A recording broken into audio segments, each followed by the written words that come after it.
If you want the best odds at shiny hunting in Pokemon Scarlet and Violet, then you're going to need some Mystica Herba. Currently, these are only obtained by completing 5 and 6 star raids, with 6 star raids having a slightly higher chance of dropping the Mystica Herba, but it's still fairly low at around 14% per raid. Now the good news is, of these 70 current 6 star raid bosses, there are 6 that you should look out for, as they are capable of dropping more than one kind of Mystica Herba. In this video, I'm going to take you through some of the best strategies that you can use to ensure that you can beat these raids as soon as they come up, and give yourself the best possible odds of getting as many Mystica Herba as you can. I'll start with what I think is the easiest, and then we'll move on to the more difficult ones. So the raid bosses we're going to be looking at are Blissey, Farigiraf, Amoonguss, Cetitan, Vaporeon, and Dondozo. We'll start off with Blissey. Blissey's fairly straightforward. You can blitz your way through Blissey with Azumarill or Iron Hands. Do be careful though, you can see from Blissey's moveset that it does have access to Dazzling Gleam, so it will be super effective against the fighting type Iron Hands. So if you're going to go Iron Hands, a little bit of light screen support will go a long way, but you shouldn't have too much trouble either way. Overall, not too difficult. Next up is Farigiraf, and much like Blissey, Farigiraf isn't too difficult to take down. Again, much like Blissey, you want a good strong physical attacker, ideally Azumarill, because Farigiraf is part psychic type, so it does have access to its signature move, Twin Beam. So your Iron Hands will take super effective damage from it. It's definitely more dangerous than Blissey, so do be careful. Again, I highly recommend using Azumarill for this one and blowing your way through. Alternatively, Perrserker is a great shout. It takes super effective damage from Double Kick, but it's not a particularly strong move, and you're able to deal big damage in return and also lower the defense of Farigiraf. So those are the 2 easier raid bosses, and from this point onwards, things get a little bit more tricky as more status moves start to come into play. The next raid boss we'll talk about is Cetitan. So I highly recommend using Azumarill for this raid if you want to go all out offense. Azumarill's definitely the way. You don't really want to bring Iron Hands because of course it's weak to that Stomping Tantrum. You don't really want to bring a Steel type for the same reason. So Azumarill's the way to go. I highly recommend having some kind of support in either Safeguard or Misty Terrain to block those yawns. And if you manage to do so, you shouldn't have too much of a problem. I would actually avoid using Taunt on Cetitan because it has access to Snowscape, and it will waste turns using Snowscape when it's already set up the snow. In terms of support Pokemon, something like Grimmsnarl or Klefki does really well here with some decent physical bulk and access to Misty Terrain. Next up is Amoonguss, and Amoonguss can be a bit of a tough one because you don't really want to use Azumarill this time around. Of course, Amoonguss is a grass and poison type in its base form, so Azumarill is quite heavily threatened by Amoonguss's moves. But even worse than that is the fact that Amoonguss has access to both Spore and Foul Play. So Taunt or Misty Terrain Safeguard, definitely the play here to stop those spores coming out. You have to be careful when using Belly Drum Pokemon such as Iron Hands, because Foul Play will come out and do a huge amount of damage after you get your boost off. But going for the Belly Drum sweeps is definitely a legitimate method to use it against Amoonguss. As I say, do be careful though, because you will take a ton of damage.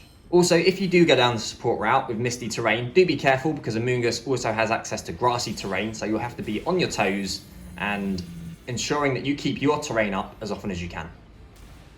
Another great shout for Amoonguss is using Perrserker. Since you're that Steel type, you don't have to worry about the poison moves coming in, you resist those grass moves, and you have access to Taunt, which shuts down Amoonguss really nicely before those shields go up. Now on to what are the 2 most difficult raids by far in my opinion. The first one is Vaporeon. So the big standout for Vaporeon is it actually has access to Terra Blast. So you want to be really careful with the Pokemon that you choose to bring to this raid, depending on what Vaporeon's Terra type is. Typically, Azumarill does very well here, as it doesn't take much damage from Surf, or just doesn't take much damage from Vaporeon in general. But if you see a Grass type or Poison type Vaporeon, maybe consider leaving Azumarill at home. The same goes for Iron Hands as well. If it's a Psychic type Vaporeon, if it's a Ground type Vaporeon, if it's something that can hit your Iron Hands for super effective damage in terms of typing, maybe leave Iron Hands at home as well.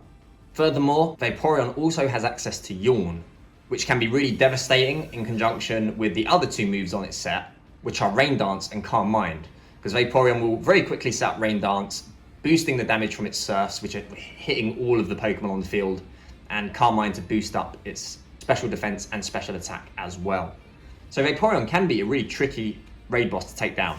I recommend strong physical damage, but you will almost certainly need support in this battle. And I highly suggest that you take something that has a combination of Misty Terrain or Safeguard, Light Screen, and crucially, Sunny Day. You'll be spending the game juggling those 3 moves to ensure that the rest of your team doesn't take too much damage while dishing out the damage in return. Again, super important that you stay on top of both the weather and the sleep in particular. I use Screaming Tail. Other Pokemon fit for this job include Klefki and Darkspun as well. And last but not least, the most difficult raid boss, in my opinion, for getting these Mystica Herba is definitely Dondozo. Dondozo shares a lot of similarities with Vaporeon. You don't have to worry about the Terra Blast, thankfully, but you do still have to worry about that horrible Yawn and Rain Dance combination. If Dondozo puts your team to sleep, and it will attempt to very quickly, and starts to get set up in the rain, it will make quick work of the Pokemon on your team, including any that actually resist water.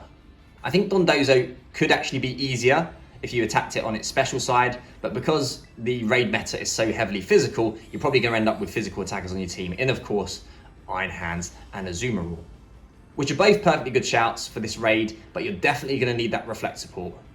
And once again, as with Vaporeon, you're going to want that Sunny Day as well, so you're again going to be juggling your reflect along with your weather and your Misty Terrain as well. It's crucial that you lower Dondozo's damage output so that you can knock it out before it starts knocking you out. In my opinion, the best Pokemon for the job here is definitely Klefki. As you can see from the footage, that is what I used. And we actually had 1 computer player as well in this raid in the Gardevoir, so this was even a bit more difficult than it should be if you have 3 other players who know what they're doing. Dondozo has access to 3 damaging moves: Wave Crash, so a water move, which is why we want to get the rain off the field; Heavy Slam, so it will hit fairies for super effective damage, but Azumarill takes that hit neutrally; and Order Up, which I've never actually seen it use in a raid battle yet, but that is a dragon type move. So you'll definitely be juggling those things. As you can see from the Klefki, that's exactly what I had to do, and that's how we got the job done. But definitely the most difficult of these 6 raid bosses. And that's it. If you see any of these bosses in 5-star raids as well, these same strategies apply, but it should be even easier since they'll be at lower level. Of course, it goes without saying, but all of these raids are also dependent on what partners you have. If you have people that bring in Pokemon that lose to these specific Pokemon, then you're going to have a tough time, unfortunately. But if you have players who halfway know what they're doing and you're able to play alongside them in an attacking role, or better yet, if you're able to support them, which you will need to do in some of these raids, then you should be able to get a very high win percentage across all of these bosses. So if you have any questions, do let me know in the comments. Hopefully you did find this very useful. If you did, please consider liking and subscribing, and hopefully I'll see you in the next video.